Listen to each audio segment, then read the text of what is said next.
Seu co-host. Me too.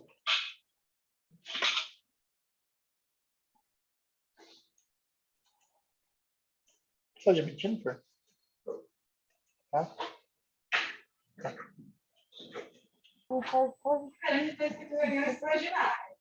É os dois, velho. Ordinário. É. Ordinário e extraordinário deixei um só. Parabéns. Mas viu o tapa que matou?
Boa noite a todos e todas.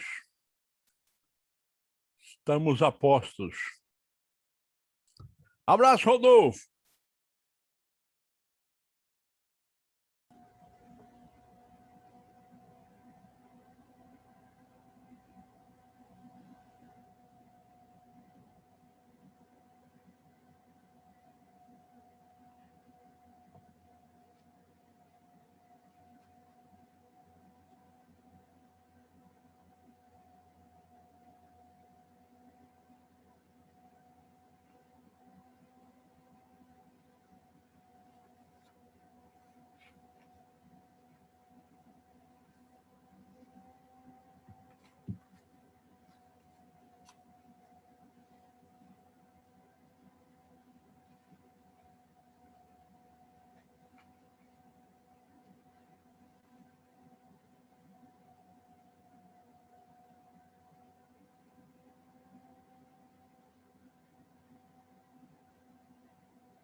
Boa noite a todos.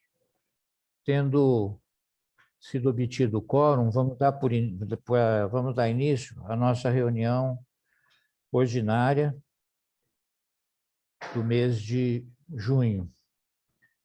De acordo com a convocação que vocês receberam, essa reunião está marcada para as 18 horas, já deu, e ela consta, da pauta, consta os seguintes itens. O primeiro deles, os informes da mesa. Eu vou passar a fazê-los. O primeiro deles é a importância da participação nas reuniões das comissões do Conselho Municipal de Saúde, em todos os segmentos, de gestão, de trabalhador e de usuários. Nós incluímos esse item porque as comissões, apesar de todas as dificuldades impostas pela pandemia, a necessidade de muitas delas serem feitas online, nós não temos tido quórum para a realização das reuniões. E isso tem trazido uma descontinuidade no nosso trabalho, porque é muito importante que haja manifestações dos segmentos, né, das atividades, na verdade. As comissões permanentes, as comissões intersetoriais, de todas elas, sai um material interessante para discussão no Conselho, as propostas de cada uma das áreas, enfim.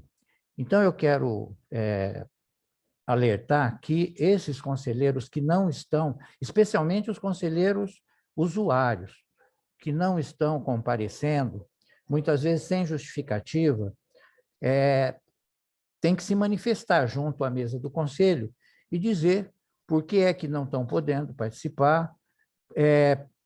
Podemos até obter aí uma estratégia para que essa participação ocorra, ou, se não, solicitar das entidades que eles representam que o substituam. Tá? Então, essa é um apelo que eu faço no sentido de que aqueles que não estão participando, não estão podendo, façam contato com a secretaria para que a gente possa solucionar. O que não pode é continuar nessa situação. Por exemplo, a Comissão de Finanças, que é a mais importante de todas elas, ela não tem se reunido. Não é? Existe um momento na Comissão de Finanças que não dá para ser online, mas nós temos condições aqui no Conselho de possibilitar o afastamento entre as pessoas e poder realizar. São São quatro membros, né, das comissões. Então, perfeitamente a gente pode fazer aqui a Comissão de Finanças. Tá? Agora, nós temos todas as contas do HB para ver, e essas contas são volumosas, são muitos documentos, então nós precisamos fazer com que essa comissão se reúna. Bom, um outro assunto é com relação à divulgação que o Conselho está procurando fazer das questões ligadas especialmente à pandemia. Nós temos produzido aqui material e encaminhando para que ele seja compartilhado. Não é? E eu tenho notado, nas redes que eu participo, as coisas que eu posto, uma repercussão muito favorável.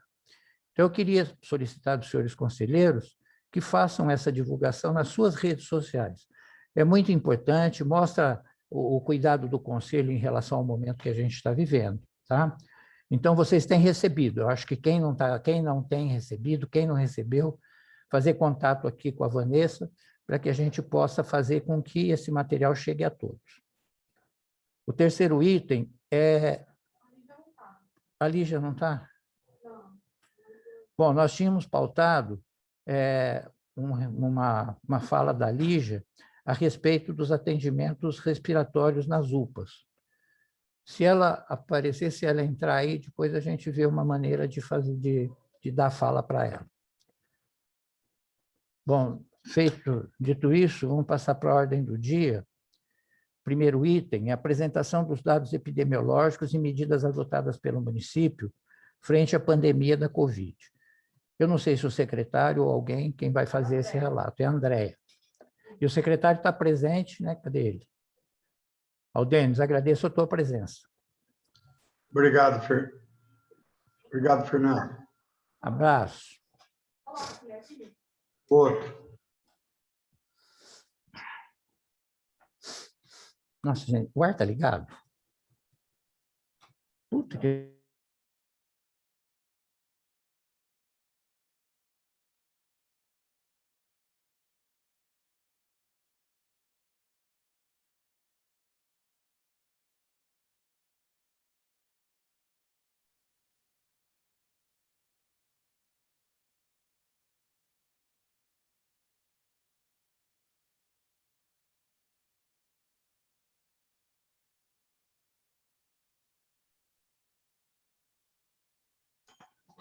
Andréia, você está na tela.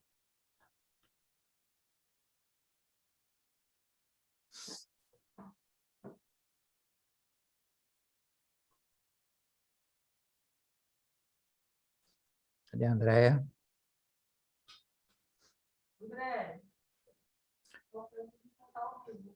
Andréia, nós não estamos te ouvindo. Andréia, liga o teu microfone. Aí. Será que abriu?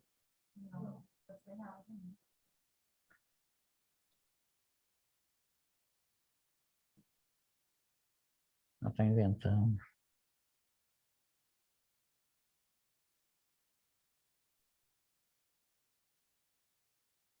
Vamos ver, Andréia. Você está me ouvindo?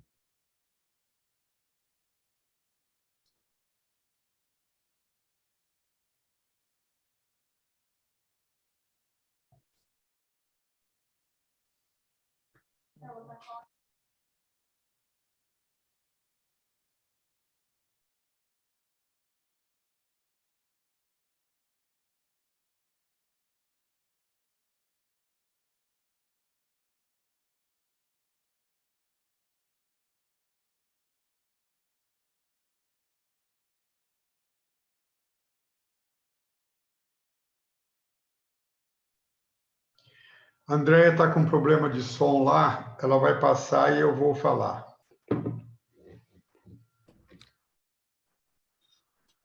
Ok, pode passar. Quem? Vai, Fer. Pode falar, secretário. Bom, pessoal, aí tá os dados atualizados da Covid-19, né? Onde foram notificados 284.196 casos. Destes daí, nós testamos 88,2%. Gostaria de lembrar que nós somos uma das cidades que mais testa no Brasil Covid-19. Isso em função tanto do público como do privado que se engajou solicitando exames para todos os pacientes suspeitos. Então, isso aí, eu já vou me antecipar aqui, é um dos fatores que a gente paga pela competência. Quanto você mais testa, mais diagnóstico você faz. E se você faz diagnóstico, você sabe se tem Covid ou não tem Covid, e, portanto, no atestado de óbito vai Covid. Muitas cidades, eu vou dar um exemplo para vocês. Ribeirão Preto. Hoje nós estamos testando 67,7 pacientes para cada 100 pacientes suspeitos atendidos. Ribeirão Preto está com 27 para 100, menos da metade de São José do Rio Preto. Campinas com 28. Então, obviamente, eles terão menor mortalidade por 100 mil do que a gente. Por quê? Não faz diagnóstico. Então, eu estou cansado de falar isso para todo mundo, para jornal, para tudo quanto é lugar, para toda a mídia que tem, e eles insistem em colocar em primeira página sempre que Rio Preto é a cidade que mais morre por 100 mil habitantes. Então, eu quero dizer que isso é um preço que nós pagamos pela nossa competência de fazer exames e saber quem está ou não com Covid e quem vem a falecer por essa doença. Então, isso é uma coisa que tem me deixado muito chateado, muito revoltado, porque se pega o que de mais que pode dar notícia ruim e não dizer que Rio Preto, eu nunca vi uma manchete, Rio Preto é a cidade que mais testa, mas vi milhares de notícias falando mortes por 100 mil habitantes. Então, isso deixa a gente chateado, muito chateado, porque parece uma incompetência da gente que vive numa cidade onde tem os melhores hospitais, um corpo clínico da cidade maravilhoso, um número de leitos excepcionais perto de qualquer outra cidade, e mesmo assim a crítica vem porque a gente tem testado mais. Dá até vontade de parar de testar, né? Porque se parar de testar, ninguém sabe o que é Covid. Também não pega os comunicantes, também não pega, não faz monitoramento. Então, isso é uma coisa que deixa a gente muito, muito, muito chateada. Bom, então nós testamos 250.878 pacientes. Destes, 172.805 foram negativos, 78,073 foram positivos, confirmados de Covid. Desses 78 mil, nós tivemos 2.246 mortes. Tivemos 66.981 recuperados. Com síndrome respiratória aguda grave, 8.351. Nosso coeficiente de incidência hoje é de 16.790 para cada 100 mil habitantes. Próximo, por favor. Bom, os casos confirmados nas últimas 24 horas, nós tivemos 53 casos. Isso aí é um número fora da curva. Hoje nós tivemos 53 confirmados. Porém, nossa média móvel, como vocês vão ver, está muito mais elevada que isso. Bem mais elevada. E os óbitos de ontem para hoje, nas últimas 24 horas, foram 10 óbitos. Próximo, por favor. Próximo. Bom, aqueles números que nós oferecemos lá de 53, nem todos foram colhidos nas últimas 24 horas, né? Nós tivemos resultados de 4, dia 4, 11, dia 5, 14, dia 6, 7, dia 7, 17. Gostaria de lembrar que hoje nós tivemos com o secretário da Saúde do Estado de São Paulo, e ele falou que a média de espera por esses resultados é de 7 a 10 dias. Rio Preto é de 2 a 4 dias, quando não sai no mesmo dia os casos mais graves. Os casos que internam com gravidade, sempre nas primeiras 24 horas, a gente tem. Às vezes chega a 48 horas, que é um fator complicador, porque você não sabe se deixa esse paciente na área COVID ou não Covid. Eu fico imaginando a cidade que demora 10 dias para sair esse resultado, como há uma mistura entre Covid e não Covid dos pacientes graves que estão internados. Os óbitos também, 2 ocorreram no dia 5 e 8 ocorreram no dia 7. Próximo. Bom, essa é a média móvel dos casos leves que foram confirmados por Covid, residentes em Rio Preto. Vocês se lembram que no nosso pico, quando nós decretamos lockdown, nós estávamos com uma média móvel de 370 casos, não chegou mais um pouco. Chegou a 400, se eu não me engano. 370 é o que está na tela, casos móveis. Olha esse último valor, 367 casos novos por dia diagnosticados em São José do Rio Preto. Ou seja, não há mais dúvida de que a terceira onda chegou. como vocês podem ver, a ascensão pós-lockdown foi assustadoramente crescendo de casos novos.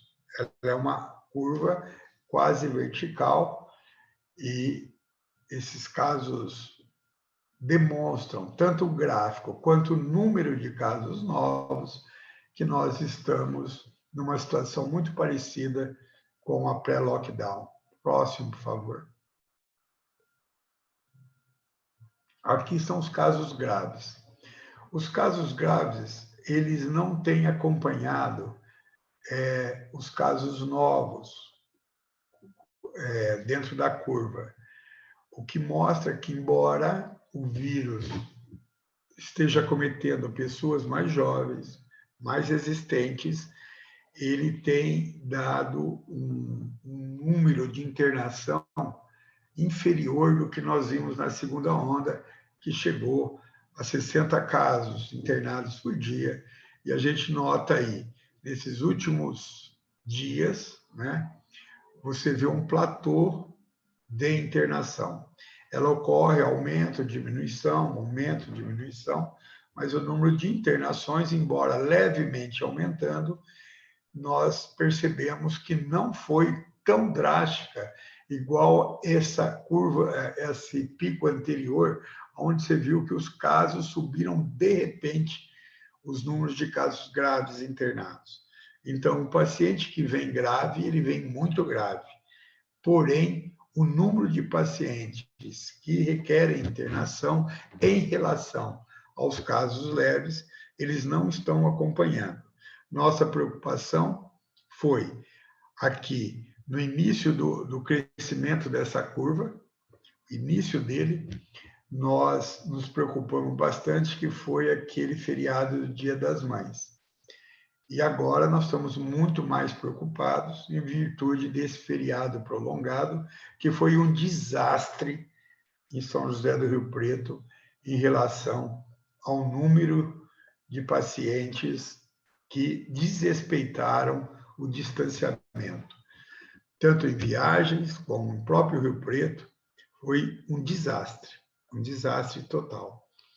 Tanto é que hoje nós estamos com um problema de quase 12 horas para atender o número de pacientes que estão chegando nas nossas unidades, principalmente ali naquela avenida lá em cima, esqueci o nome, uma das unidades Covid. Fraternidade? Não. Betorazo. Solo. Como? Que só? Betorazo. Betorazo. É. Betorazo está com 12 horas, está com mais de 100 fichas para atender ainda neste horário. Nós não temos mais RH, um monte de demissão pedindo. Nós não conseguimos repor as demissões, porque as pessoas não estão aguentando mais trabalhar. Não só médicos, como enfermeiros, a maioria médicos, porque tem vários fatores aí que levam eles à exaustão. E se eles ficarem eticamente, eles vão ter que ir a esses plantões. Então, nós não estamos conseguindo repor RH e o Vetorazo está lá, hoje com 2 médicos e com mais de 100 fichas para atender nesse horário. Então, a situação realmente explodiu, né, pelos Dias das Mães. Esperamos, para os próximos dias, um número de casos muito maior. Próximo, por favor. Próximo.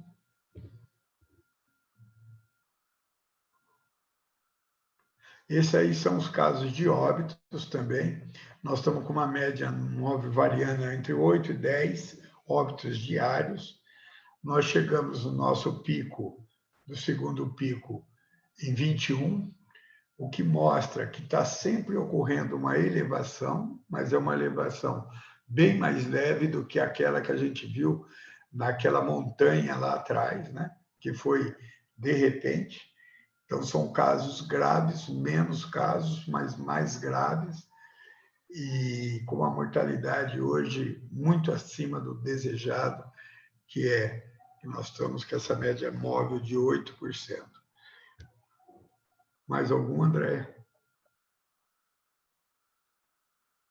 Aqui é a taxa de ocupação. Nossa taxa de ocupação chegou no limite de 94%. 94% não é um limite grande, ele é assustador. Nós temos 94% dos leitos privados e públicos ocupados. Então, isso, muito assustador. E sabendo o que aconteceu esse final de semana. Nós tínhamos programado abrir mais leitos, mas nós estamos com um problema grave de RH. Grave de RH. Abrir mais leitos. Eu acho que o Jorge Fares foi muito feliz quando ele disse: abrir mais leito é enxugar gelo, é mais mortes. Não quer dizer que porque você tem leito, a pessoa não vá a óbito. Ela vai ter mais chance de sobreviver. Mas não quer dizer que é a salvação. Então, na realidade, o que eu percebo é que realmente os próximos dias nossos, eu estou extremamente preocupado, muito, muito preocupado, porque a gente está com 94 e teve um final de semana desastroso que vai começar a repercutir a partir da semana que vem. Próximo. Então, hoje nós estamos residentes em Rio Preto com 531 pacientes internados, sendo 239 em UTI e 292 em enfermaria. Você lembra muito bem que, na segunda onda, o número de pacientes de UTI ultrapassava bem o de enfermaria. Houve uma certa inversão desses valores. Hoje nós temos muitos pacientes em enfermarias e muito paciente em UTI, né? Então, você lembra que a ocupação das enfermarias eram bem menores.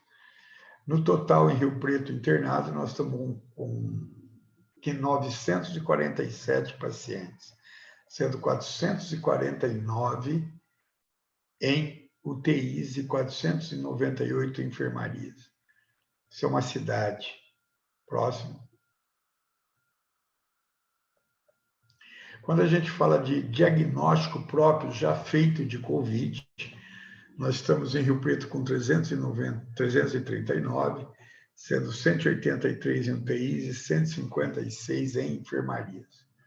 E que no total, somado à região, nós estamos com 649 internados, 357 enfermarias e 357 em UTIs e 292 em enfermarias.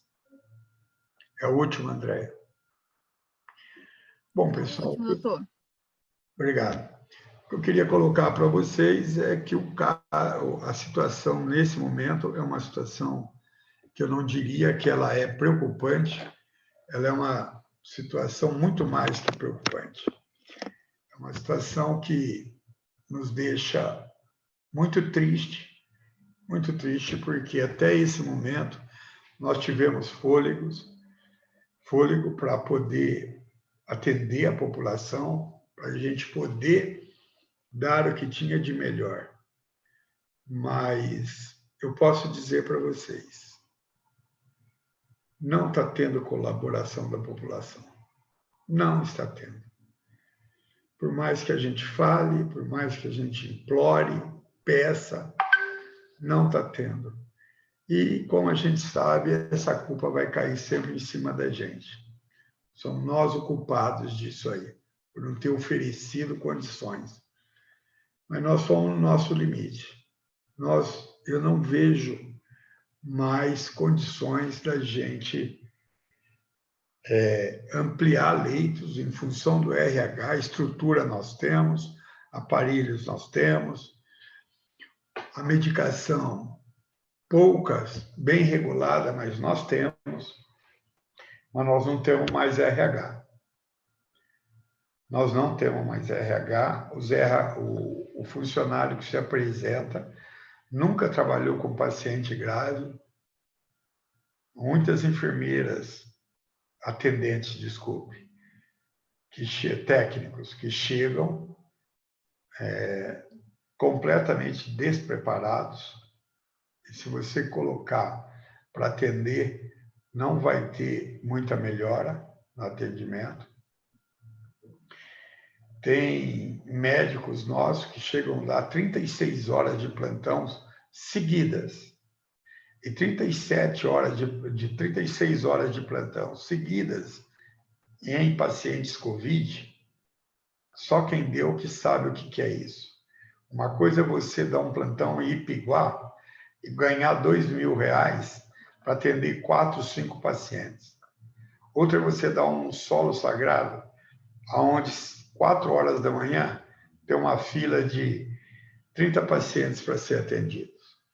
A pessoa não deita, não dorme, mal vai ao banheiro e a população nervosa, toda a equipe esgotada. Você vai nas unidades, você pega a gente chorando o tempo todo, chorando pela morte do doente, chorando de cansaço, chorando porque não vê o filho, chorando porque não pode ir para casa. Então, a situação realmente chegou está todo mundo extenuado. Eu estou extenuado. Toda a equipe está extenuada. Então, eu não sei mais. Vocês sabem que eu sempre fui uma pessoa muito otimista. Eu não diria otimista, realista, né? Então, eu via a luz do fundo do túnel, eu via condições de ampliar coisas, eu via condições de melhora, eu via uma certa resposta da população que deixou de existir. Eu entendo que está todo mundo cansado, depois de quase 1 ano e meio, mas realmente a situação hoje é uma situação dramática. Dramática. Aí muitas pessoas me perguntam, por que não fazer lockdown? Por que não propor um lockdown agora? Pessoal, é bem provável que eu leve um tiro na cabeça se eu propor isso aí no meio da rua. Não é por causa só da economia, não. As pessoas não aguentam mais. Não aguentam mais. Não aguentam. Então, hoje nós tivemos com o secretário de Saúde do Estado, conversamos bastante. Ele também está vendo a atual situação. Isso ficou, o governo do Estado praticamente abandonou o Plano São Paulo, jogou na mão dos prefeitos as atitudes a serem tomadas, que provavelmente por um desgaste político muito grande, né? Tanto na economia quanto com as pessoas. Então, a situação está muito, inclusive o financiamento, ele tem minguado. Nós temos hoje, nós colocamos já de fonte 1, que é a fonte do município, mais de 50 milhões. No mês passado, nós gastamos quase R$1.500.000 de horas extras para os funcionários. Para vocês terem uma ideia do que esse pessoal trabalhou. Nós gastamos quase R$1.500.000 de horas extras. Então, sinto muito falar isso para vocês, mas o meu discurso hoje não é o discurso que vocês estão acostumados a ouvir. É um discurso de muita preocupação de que vai vir a acontecer nos próximos dias. Gostaria de pedir para vocês que toda ajuda é bem-vinda, qualquer que seja. Eu acho que a gente tem que ser mais enérgico, a gente tem que ser mais incisivo, chamar a atenção de quem está perto da gente. mostrar a situação que está, porque realmente a situação está muito, muito dramática. Muito obrigado.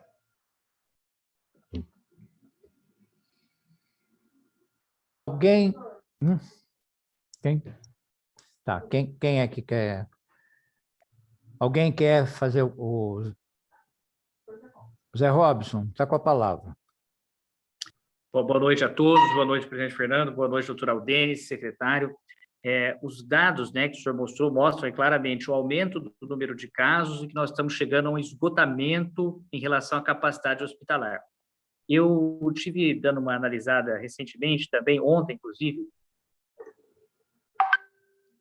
forma InfoTracker, que vocês conhecem, que é uma que mostra o RP, que é o risco de transmissão, a projeção de transmissão. A do Brasil está em torno de 1,02 e o preto está em 1,5, se eu não me engano, na nossa região. O que mostra que nós estamos próximos, novamente, a um colapso hospitalar, pelo que o 94% mostra, e que a transmissão, né, do vírus parece muito acelerada no momento, né, até se destacando em relação a outras regiões. E também entendo, claro, o que o senhor falou, né, até ri aqui, porque eu falei, eu também já sofri isso algumas vezes, que eu defendo algumas restrições e realmente o tiro na cabeça está muito próximo mesmo, porque as pessoas estão muito revoltadas, estão com dificuldade de entender isso, né? Porém, a realidade, né, ela se estabelece, não tem como. E aí eu fico pensando, será que não seria a hora novamente de algumas medidas restritivas, que não lockdown? Se no RH nós temos dificuldade, talvez intensificar a fiscalização em festas clandestinas, estabelecer algumas multas aí em relação à máscara. Eu não sei, eu fiquei pensando aqui, eu só trouxe isso para fazer um bate-papo mesmo, porque medidas restritivas, novamente, de acordo com os gráficos, me parecem justificáveis. Claro que temos que ponderar essa questão da economia, dos gastos emocional, tudo, né? Existe alguma estratégia dentro dessa frente de restrições, doutor, que não seja o lockdown, que seja possível, que seja dialogável com a população? Essa é a minha dúvida. Deixa eu fazer uma sugestão. Vamos juntar as manifestações, as perguntas, depois o Aldenis vai respondendo. Pode ser, secretário? Eu estou sem caneta aqui para anotar, para poder responder. Espera aí, vou arrumar aqui, espera aí. Não, então vamos, responda ao Zé Robson, depois a gente organiza de outra forma. Tá. O Zé Robson, é o seguinte, tem alguns fatores aí que o comitê, como um todo, está se sentindo muito impotente. Não sou eu isoladamente. Nós estamos impotentes. Por quê? Festas clandestinas. Vamos começar por festas clandestinas. As festas clandestinas que ocorrem em São José do Rio Preto são poucas. O que eles viram? Que Rio Preto tem ação. Vai lá, faz, multa, acaba com a festa.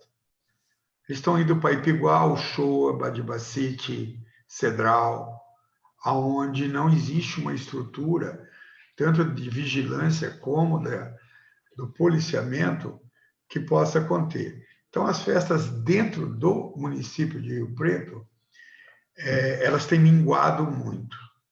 Então, é o nosso, e nós não temos jurisdição nessas cidades. Então, o que a gente percebe é uma fuga de São José do Rio Preto, dessas festas clandestinas, para outros locais, onde tem menos estrutura para poder contê-los. Então, esse é um fator. A gente pensa assim, o que nós chegamos à conclusão depois de 1 ano e meio, é que meias medidas funcionam muito pouco. Você restringe bebida alcoólica a partir das 8 da noite e final de semana. Por exemplo, era uma atitude, poderia ser tomada, porque não existe festa sem bebida. Não existe boteco sem bebida. Porém, o que eles fazem? Eles compram na segunda, terça, quarta, quinta e faz a festa na sexta. Então, é muito difícil. A gente viu que essas medidas restritivas de horário, elas funcionam muito pouco. Muito pouco.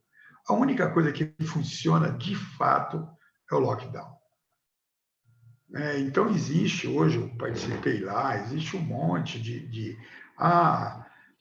vamos fazer isso, vamos fazer aquilo, não no comitê, com outras pessoas. Mas a gente sabe que isso tudo não funciona. Não funciona. Não funciona. O que funciona mesmo era o distanciamento ser respeitado e a gente fazer restrição, pequena restrição, a gente viu que não adianta nada. O que adianta mesmo é lockdown. Ele funcionou, pelo menos funcionou muito bem. Mas é como você falou. Então, nós estamos, de fato, o comitê está muito, muito, muito, muito preocupado, porque ele está se sentindo inativo do ponto de vista dessas restrições, por saber que muitas delas não funcionam.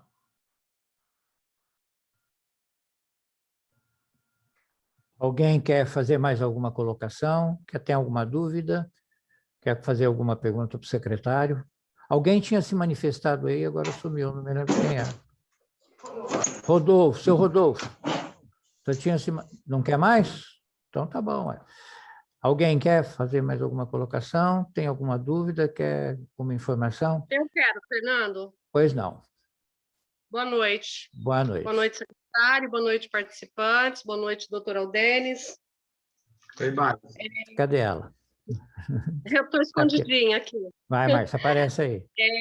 Não, vou falar rapidinho. Tá, pode Eu falar. acredito assim, numa população, num povo onde nós não temos educação,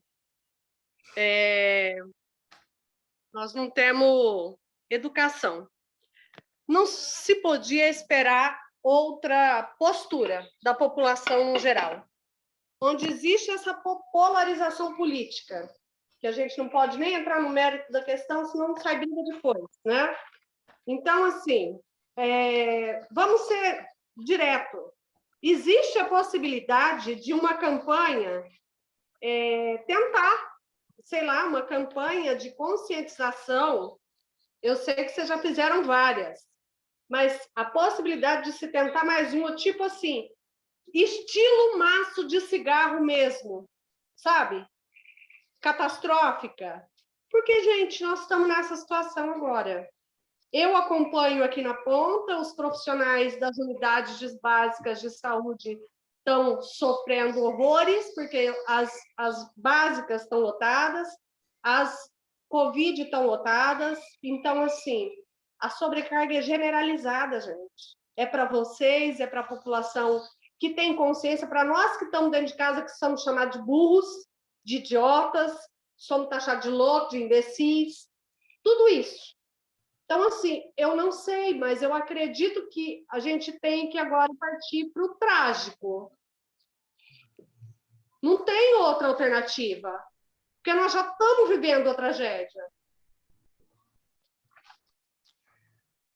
Ok, secretário, quer comentar a respeito da colocação da Márcia?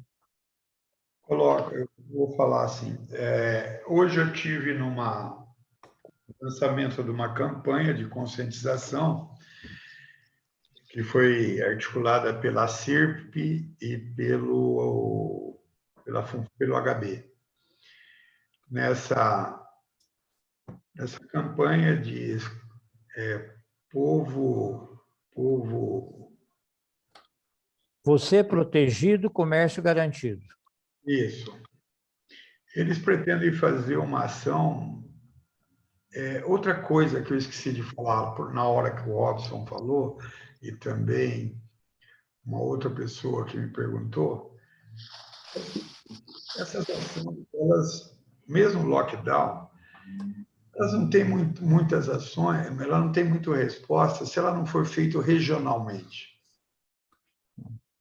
Não adianta Rio Preto fazer, todo mundo vai para as outras cidades, se contamina e volta. Então, essa campanha, obviamente, foi articulada pela CIRP, onde eles sabem que um novo lockdown seria um desastre para a economia, e junto com o HB, que também está superlotado, e acho que é uma tentativa de conscientização, Eles vão distribuir máscaras para a população, vão incentivar, vão fazer monitoramento com alunos. Então, são coisas que contribuem, sim, Márcia, contribuem. Agora, aquilo que você falou é uma verdade. Eu não sei. Eu acho que, depois de 1 ano e meio, todos nós, eu não estou falando eu, estou falando todos nós estamos aqui na tela, mais um monte de gente, falando para as pessoas, conscientizando do que é, e as pessoas fazerem o que fizeram esse final de semana, não dá mais. Não é questão de conscientização. Não dá para as pessoas não entenderem mais. Eu estou cansado, sabe? Eu estou cansado de repetir a mesma coisa. Eu imagino. É o que eu disse, assim, a falta de respeito, a falta de conscientização, a falta de empatia, o descrédito, né? Nós estamos caindo num descrédito. As pessoas, fora isso, nós estamos chegando num ponto que, assim, os idosos estão vacinados. Eu vou falar uma coisa, assim, que pode parecer absurda, como o senhor mesmo disse. Ela está vindo de uma forma mais grave e atingindo pessoas mais novas, né? Vou falar uma coisa assim de teoria da conspiração, mas se a teoria era afetar os idosos para que se fossem os idosos, está dando um tiro no pé, porque os idosos estão se safando agora e os novinhos estão indo, entendeu? Me desculpa a expressão, gente, mas assim, é revoltante. É revoltante, como o senhor disse. Eu estou há 1 ano e meio, praticamente, a gente já está aí nessa rodada, louca, saindo de casa, estritamente necessário, faz-se compras pela internet, faz o possível, mas você vê, eu saio, moro na periferia, como vocês sabem, eu saio daqui, vou na minha esquina, tem 2 espetinhos, se for lá essa hora, está lotado de gente. Me dá até uma agonia, me dá um negócio ruim, me dá uma batedeira, como se diz. Por quê? É aterrador. É aterrador. A gente se sente, eu, que não tenho o seu cargo na mão, que não tenho cargo nenhum, mas eu me sinto de uma impotência, de uma inapetência, vamos falar assim até, que assim, eu não tenho mais palavras para argumentar com as pessoas. Não tenho. Eu, como usuária, Márcia, que já passei na pele, que aqui na minha casa 3 pessoas já pegaram, porque lidam com o público, e estou lidando com as consequências no meu corpo, a gente se sente inapetente, completamente, e revoltado. É isso. Obrigada, gente. Obrigado a você, Márcia. Alguém quer fazer mais alguma colocação? Bom, o secretário hoje ele se mostrou um pouco diferente do que em tempos anteriores aí próximos, né? Ele falou. Eu gostaria, doutor Fernando. Pois não, quem? Quem? Pois não, Denise, pode falar. Oi, doutor. Boa Fala. noite. Boa noite. Boa noite a todos. Desculpa demorar para entrar por causa da internet. Tá bom, deu tempo.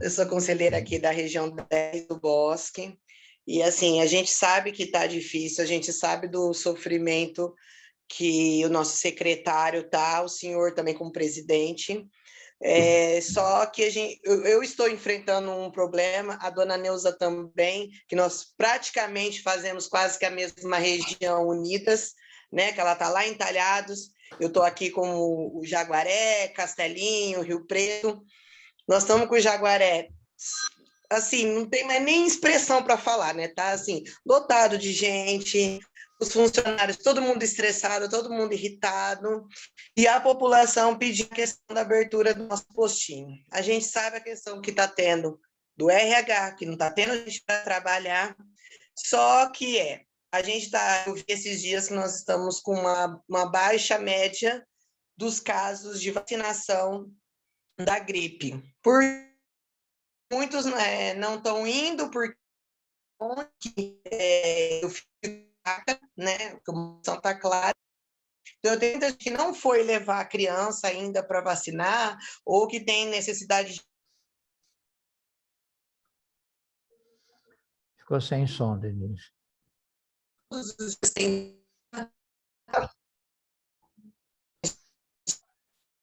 Oi, melhorou? Melhorou, voltou, Denise.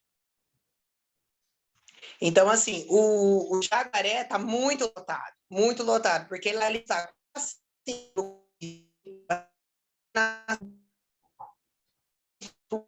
estão todas as vacinas atrasadas. Então, o que eu pedi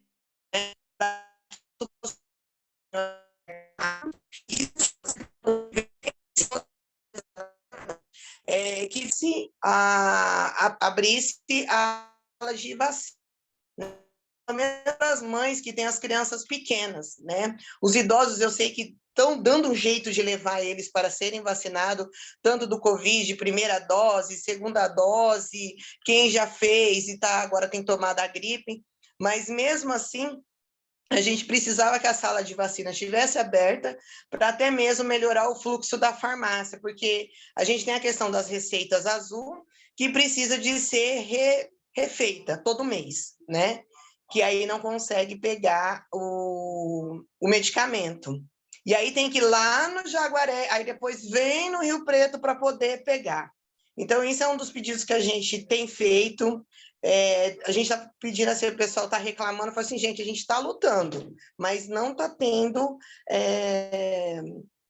material humano, porque assim, o lugar tem, estrutura tem, a gente não está tendo funcionário para trabalhar, né? E fora ainda os funcionários que estão ficando doentes, né? A gente tem mais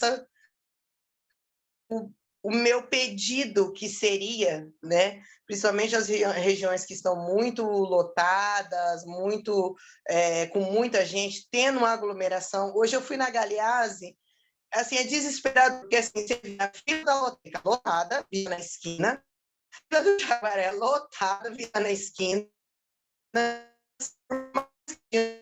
só saíam necessário, então está todo mundo na rua, né? E a gente sempre mas assim, a máscara não é para a testa, a máscara não é para o nariz, não é para o queixo, é para a boca, né? É para tudo, é para o rosto.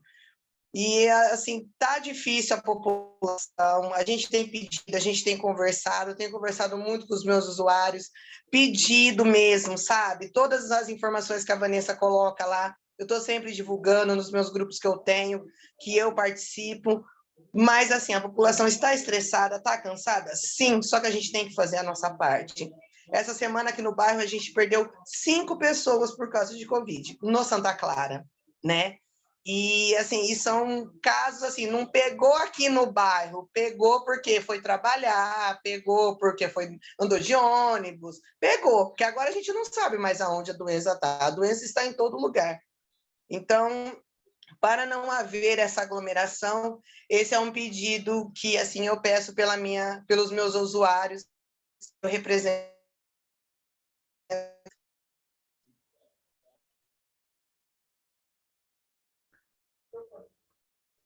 Acho que você perdeu, Denise, mas está bom. Eu gostaria de colocar algumas coisas aí que talvez seja oportunas ser colocadas aqui no momento.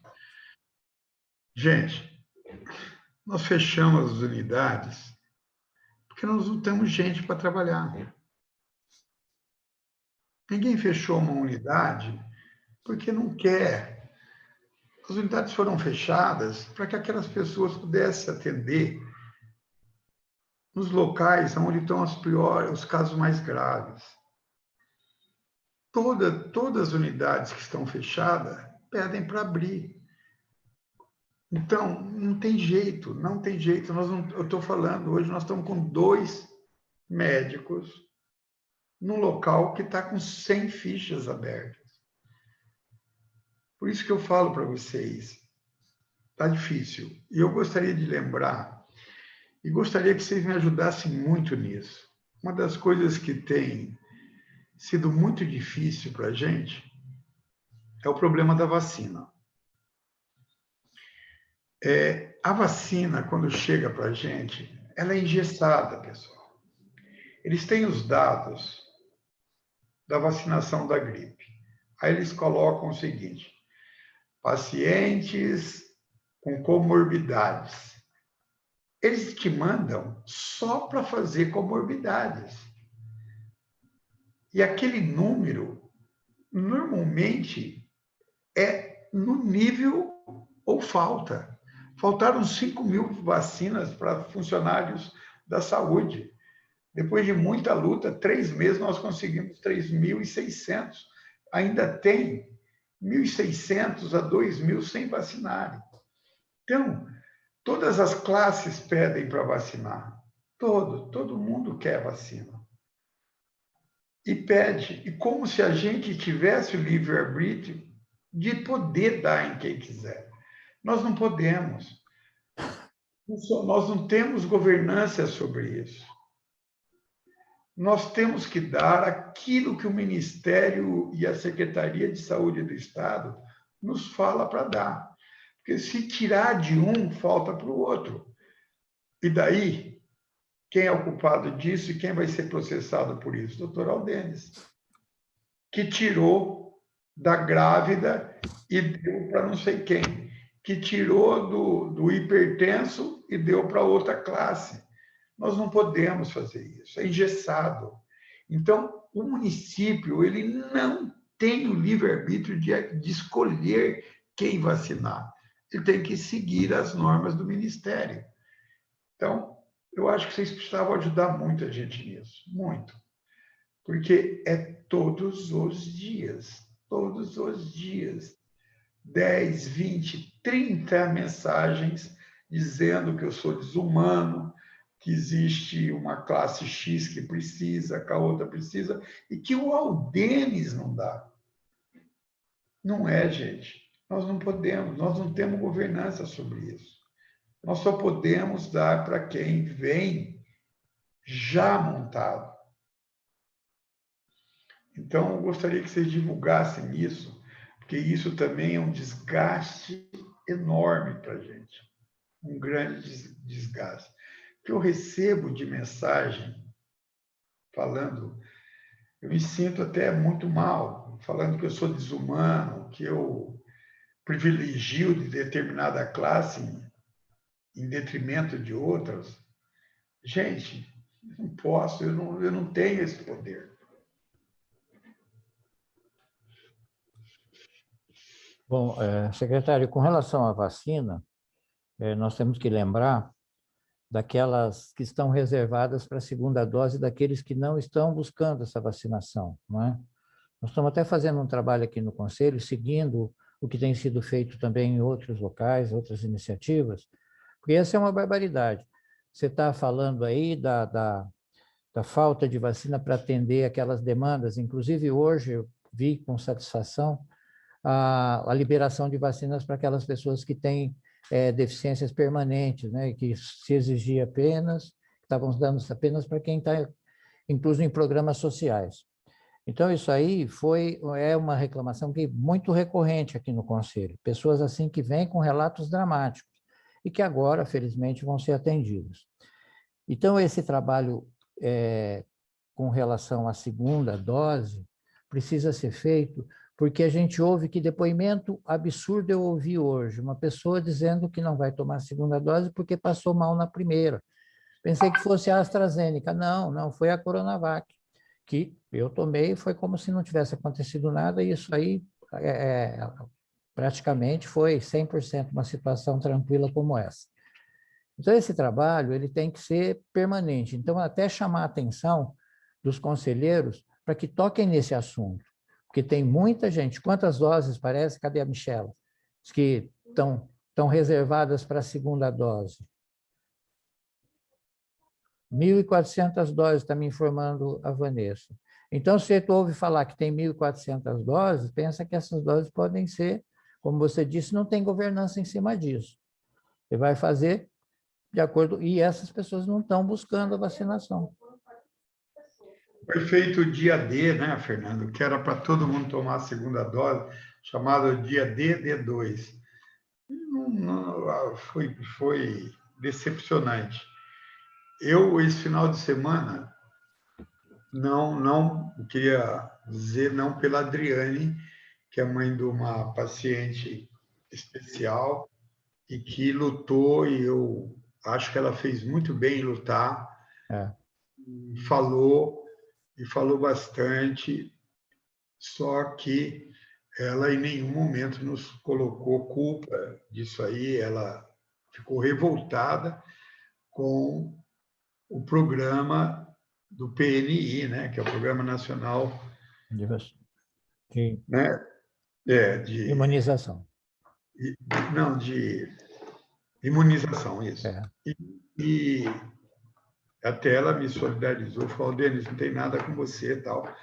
Mas ela fez dessa maneira. Você fica imaginando o que eu ouvi de outras pessoas, que ouviu o vídeo dela e depois me achincalhava como se eu fosse o culpado.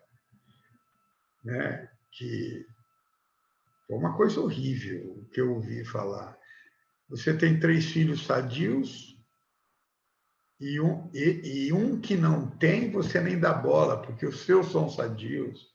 Coisas assim, sabe, que deixa a gente muito triste, como se eu tivesse não dando a vacina porque eu não queria.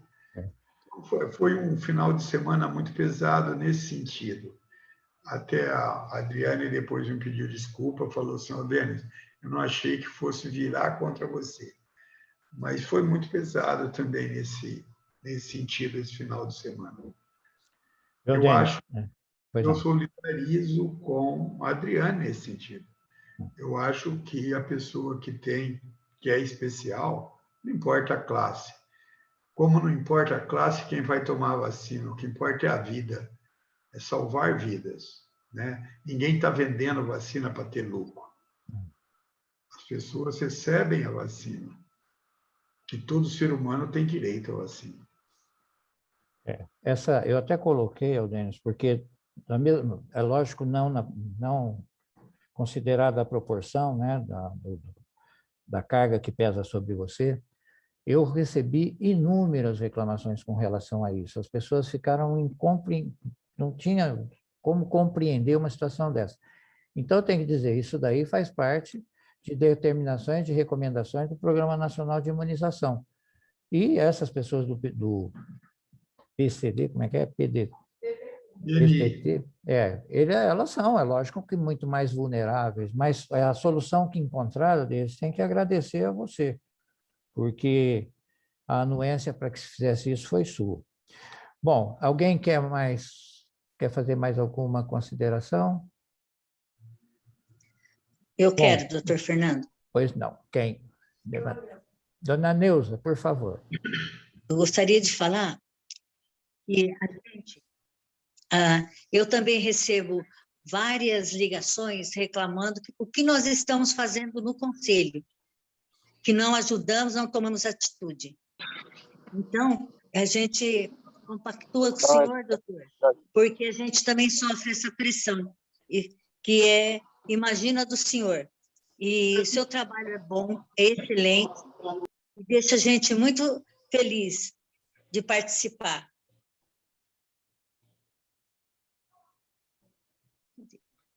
Cadê Dona Neuza? Dona Neuza, muito obrigado. Eu fico muito feliz de ouvir isso da senhora, uma pessoa, uma conselheira atuante e que eu tenho certeza que na sua região a senhora faz o que pode fazer de melhor. É difícil. Faço mesmo. Eu estou muito cansado, gente. Está difícil, está muito difícil. Dona Neuza, secretário, essa colocação de se perguntar o que é que o Conselho está fazendo, eu costumo dizer o seguinte, nós vivemos um momento de excepcionalidade. O controle social, ele tem que levar em conta, ele tem que ver o outro lado do balcão também, e é o que eu tenho procurado fazer.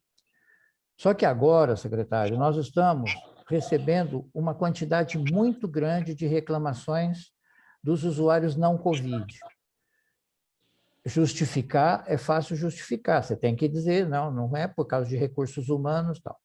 Mas eu tenho encaminhado para a gestão essas reclamações, não no intuito de dificultar, mas oferecer uma ferramenta para que a gestão possa, de alguma forma, dentro das possibilidades, acudir àquilo que é prioritário, não é? Então, nós estamos com os conselhos locais de saúde retomando as suas atividades, o que estava praticamente abandonado, os conselheiros locais estavam assim sem orientação, estavam desarticulados. Então, a articulação da ponta lá nos conselhos locais é muito importante, e não é importante só no controle social, só na visão do usuário que quer, né? E que tem o direito, é direito do cidadão e é dever do Estado. Nós estamos aqui na interface do direito do cidadão. Então, a secretaria, a gestão, está lá no dever do Estado. Então, o que nós precisamos eu quero que fique bem claro, viu, secretário, que as nossas manifestações, elas são feitas depois de terem sido triadas aqui, não é? Triadas não no sentido de separar o que é bom, o que é ruim, essa vale, essa não vale, é tentar resolver, não é? As nossas telefonistas, a Vanessa, procuram sempre encontrar uma solução para aquela questão pontual.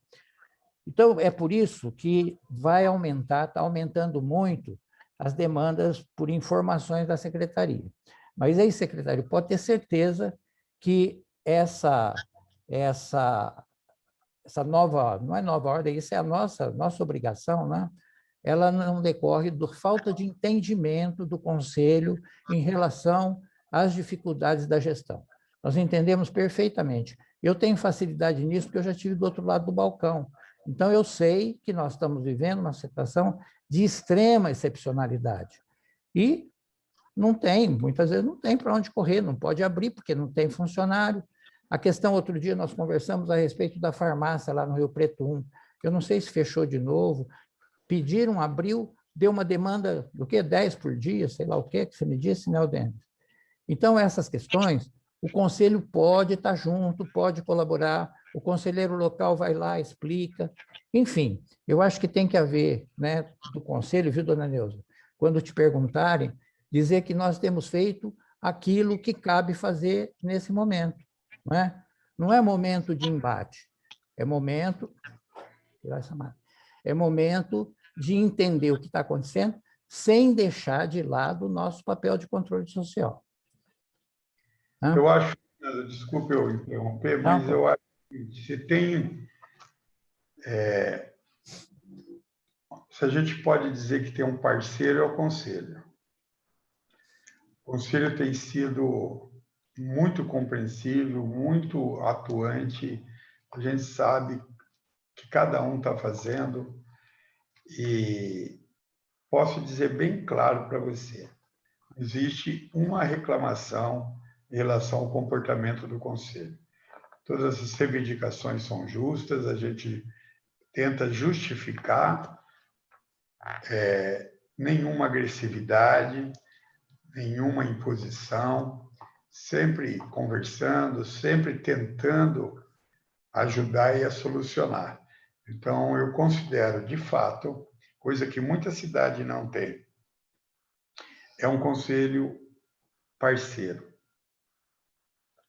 Então, isso me deixa me dá um pouco mais de força saber que a gente tem um conselho parceiro.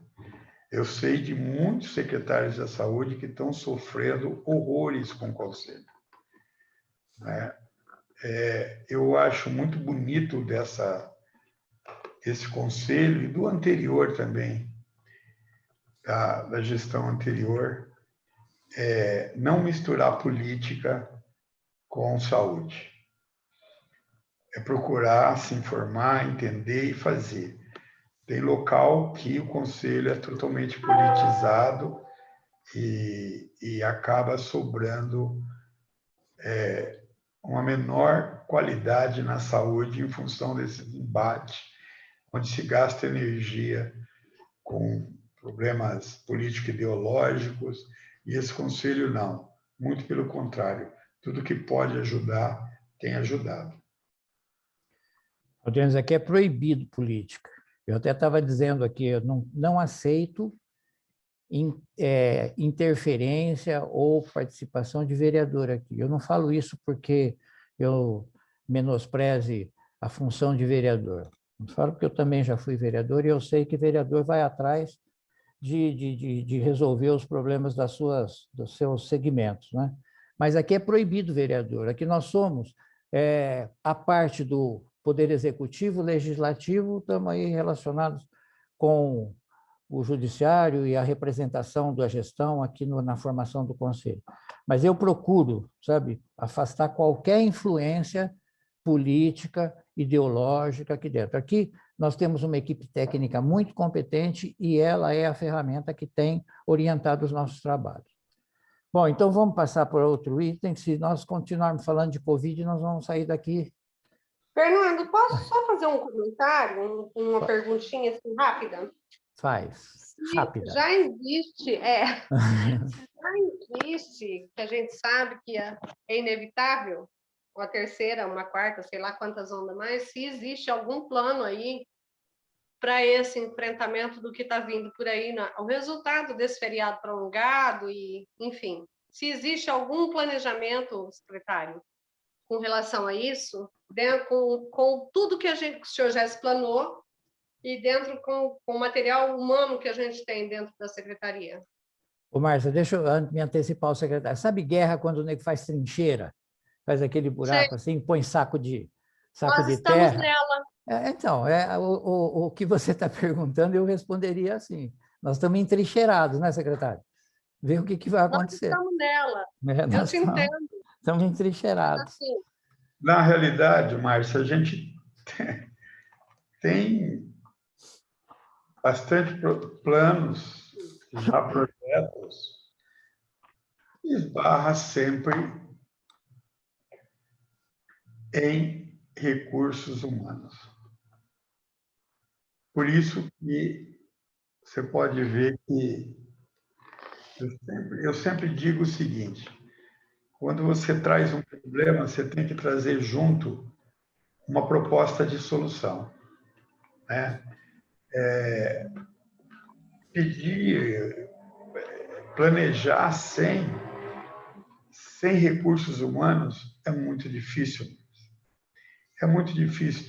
Nós temos hoje, se tivéssemos recursos humanos, eu sei que não é a solução. Eu sei que não é a solução. Mas hoje, se nós tivéssemos recursos humanos, nós poderíamos abrir hoje 40 leitos. Como que nós vamos abrir 40 leitos sem gente? Sem funcionário? Nós temos toda a estrutura, nós temos respiradores, nós temos monitores, nós temos tudo. Nós não temos o mais importante, que é o ser humano. Então, nós temos vários planejamentos aí, mas todos eles se esbarram sempre no recurso humano. Gente, eu não tenho gente para tocar uma unidade de saúde hoje. Uma unidade de saúde que está com 100 pessoas esperando. Como é que eu vou abrir mais leitos? Então, é aí que está o problema. O problema, planejamento tem, vários planejamentos. A Andréia e a Paula estão fazendo terminaram já. Eu aqui não tive tempo de ver ainda, com detalhe, pôr em discussão. Planejamento de monitoramento dos contactantes, e vários planejamentos a gente tem para evitar maior contágio. A gente tem vários planejamentos, vários testes, aumentar a testagem. Falo para vocês, embora a gente esteja com uma dívida enorme aí por causa da Covid, o problema não é recusa de nos darem dinheiro pelo prefeito. não é esse o problema. Nosso problema hoje chama-se material humano. Bom, então, concluindo. Então, vamos passar para o segundo ponto da pauta, que é a avaliação e votação para a criação de um grupo de trabalho para análise e aprovação dos uniformes utilizados pelos agentes comunitários de saúde e agentes de controle de endemias. Quem é que vai? Você tem? Não, é só a gente colocar o lugar aprovar, Certo. se pode montar esse grupo de trabalho, Tá, vai tá. ser construído por um agente comunitário de cada região de saúde. Tá. Bom, a Vanessa está me instrumentando aqui a respeito disso. Precisamos formar um grupo de trabalho com a participação de um agente de cada região de saúde, para que haja, né, nessa comissão a possibilidade da avaliação dos uniformes. Isso é sempre um problema, há muito tempo que eu vejo isso aqui, e fica naquele negócio que até atrasa o trabalho de compra, de licitação.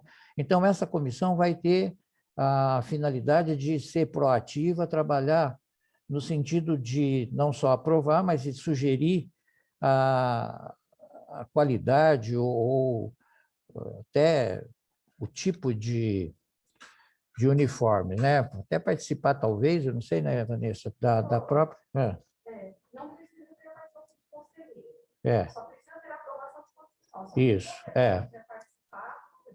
Viu? Essa comissão, ela fundamentalmente deve ter prioritariamente formada pelos próprios agentes. Eles que vão opinar a respeito do tipo de material que vai ser utilizado e colocar ali a opinião deles. Mas nada impede que conselheiros possam também participar. O que nós precisamos, nesse momento, é aprovar a formação desse grupo de trabalho. Alguém quer fazer alguma consideração a respeito? Seu Rodolfo, tudo bem? Então, tá bom. Quem tiver de acordo, permaneça como está, aprovado, então, a formação desse grupo de trabalho. O terceiro item é a eleição de um conselheiro representante dos usuários para compor o Comitê de Ética em Pesquisa do Hospital Beneficência Portuguesa. Justificando, o IMC e a ABNE tinham um só comitê. Parece-me que a venda do IMC, houve a separação dessas duas instituições. Então, nós temos lá no IMC, ficou a nossa conselheira Denise, e nós precisamos eleger um representante dos usuários para participar do comitê da Beneficência Portuguesa. Alguém se habilita entre os usuários? Rodolfo? Rodolfo, pode? Dona Neuza, seu Roberto. Otávio. Se não tiver ninguém, eu me candidato. Ixi, hoje tem bastante. Quem mais? Quem falou? Quem falou que se candidata? Eu, Roberto. Se não tiver ninguém, eu me candidato. Tá bom. Vocês, tudo bem, Roberto? Ou alguém quer também? Então, tá bom. Não havendo outra manifestação, Rodolfo. Espera, seu Rodolfo, você... Não estou entendendo. 3 o quê, cara? Participo de 3 conselhos. Ah, tá bom. Então, deixa o Roberto, tá? Então, já fica escolhido o senhor Roberto para fazer parte, como representante do Conselho Municipal de Saúde, o Comitê de Ética do Hospital do Hospital Beneficência Portuguesa. Bom, então, não tendo outros assuntos a tratar, eu dou por encerrada essa reunião, agradeço a presença de todos os senhores e reitero a necessidade, né, da participação dos conselheiros locais de saúde, nesse grande esforço que hoje toma todas as atenções da saúde, não só em Rio Preto, mas no mundo inteiro, tá? Nós contamos com vocês. Aqui, a Secretaria está sempre à disposição para esclarecer dúvidas e dar encaminhamento para as questões que possam chegar, tá bom? Muito obrigado a vocês, um bom Boa noite a resto todos de semana. e a Boa todas. noite.